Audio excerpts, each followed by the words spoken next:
by India's External Affairs Minister, Dr. S. Jaishankar. He's live with us, in fact. And very good afternoon to you, sir. And the first thing I would want to ask from the manifesto as relevant to your ministry is the mention of the word Vish Bandhu in the document. Now, we have been hearing about India as a Vishwa Mitra in the backdrop of the pandemic. Now it says Vish Bandhu. Is this just a change of semantics, or there is more thought that has gone into this choice of words, sir? Because Mitra is friend, Bandhu is brother. Does it make it as India becoming intense in its engagements with the rest of the world? Well, I think it's a very good question, but before I do that, through you and your channel, let me convey my good wishes to everybody in India who's marking the new year in different parts of India. So, the difference between Bandhu and Mitra. Look, what happened during COVID and what happened after COVID during Ukraine, in all these operations, in the difficulties which different countries went through, they found India standing by them. They found India standing by them when other countries with more resources did not stand by them. So what has happened is it has today generated a feeling for us in the world.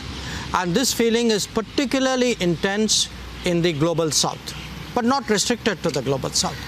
So I think more countries today feel closer to us. We are more trusted. We are trusted emotionally. We are trusted even in technology. We are trusted economically, politically. So I think there was a good reason why we kind of shifted gear in a sense and moved it to Vishwa Bandhu. Right. So also the manifesto talks about through the Ministry of External Affairs, obviously India setting up Thiruvalluvar centers around the world, obviously. So the objective is that the world's most ancient language gets some visibility around the world. Also, the manifesto talks about India certifying yoga teachers in some ways, or starting some kind of certification. So in a sense, ownership of India's heritage and legacy. Taken together, the Vishwa Bandhu idea in more intense engagement, you know, things like Thiruvalluvar centers, how is it going to be done in terms of over the next 5 years, Ministry of External Affairs getting more muscle, more strength?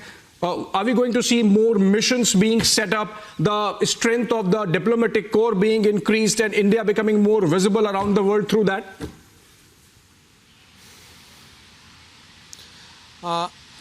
Short answer is yes, all of that.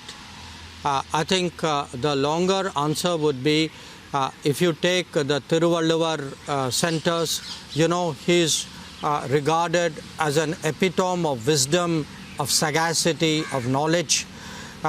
PM actually spoke at the BJP headquarters specifically also about promoting classical languages, and he mentioned specifically Tamil as the oldest of the languages in the country, how we should do more to promote languages across the world. Definitely when it comes to yoga and it comes to Ayurveda, it's important that we as the country of origin, today we are able to actually authenticate, validate and promote these practices, because these practices are catching on. And in fact, by the way, the manifesto also refers to how we would promote the legacy of Sri Ram, and how we would actually do programs to propagate Ramayana in different parts of the world. So I think it's a holistic cultural vision, because look, at the end of the day, we are a civilizational power.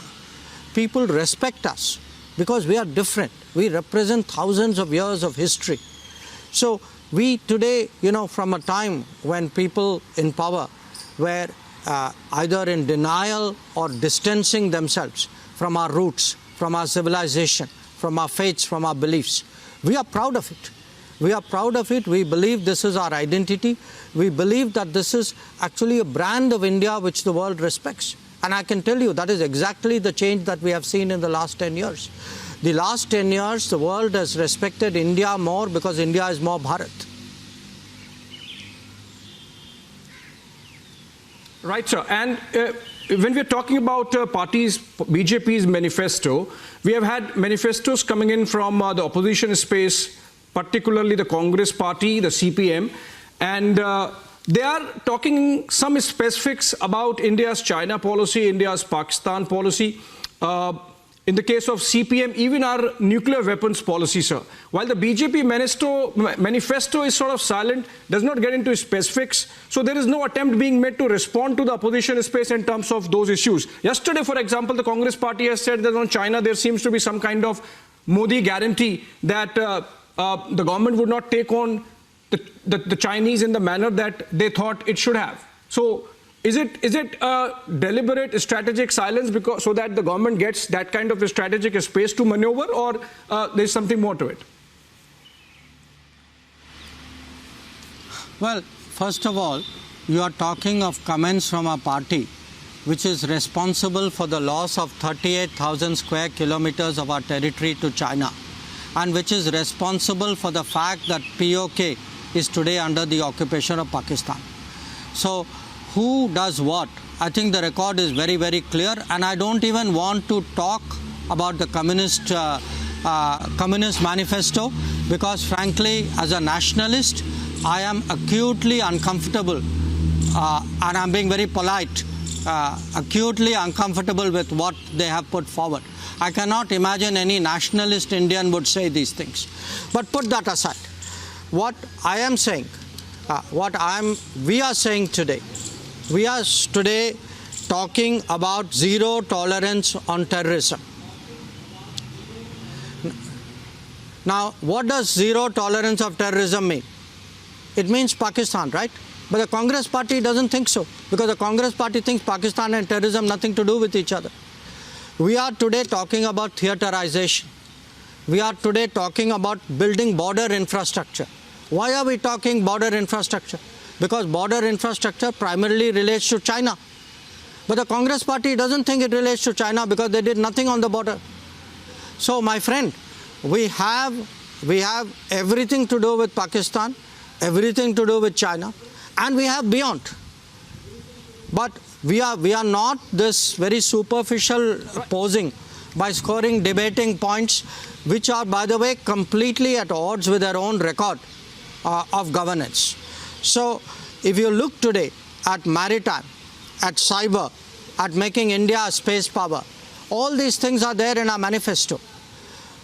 We are thinking big. We will implement big. We will implement seriously. So, I think we have an ambition today of making India into a leading power. And when we announced that, the opposition said that we are fantasizing. So look, bottom line, our manifesto is serious. What you see is what you get. Yeah, sure. It is cheap. Sure. My last question, sir, before I let you go. And you have spoken with a lot of clarity on some aspects which people would have thought was silent in the manifesto. My last question to you, sir, when you say India is Vish Bandhu, how do we, for example, approach the ongoing crisis in Middle East from that vantage, where we can perhaps counsel both the sides, that statement actually, that position actually getting reflected in the statement of MEA today, but how can we actually make it sure that escalation does not happen? Well, look, when we took a position on the Ukraine conflict, a lot of people questioned it. Today, those very same countries, many of them, are coming around to the recognition that what we were advocating was actually very wise.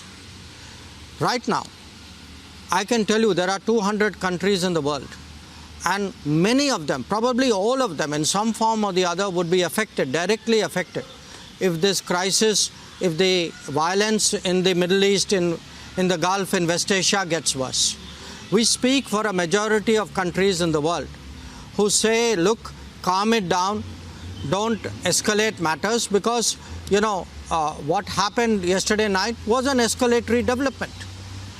So we today believe that there should be coming down of this, that a lot of us actually must come together to see how there is a better way of dealing with it than by recourse to violence. Right. Thank you so much, sir. Thank you so much for that perspective thank you and very clarity much. with which you have spoken on the manifesto and, of course, the ongoing situation in the Middle East. Okay, bye-bye.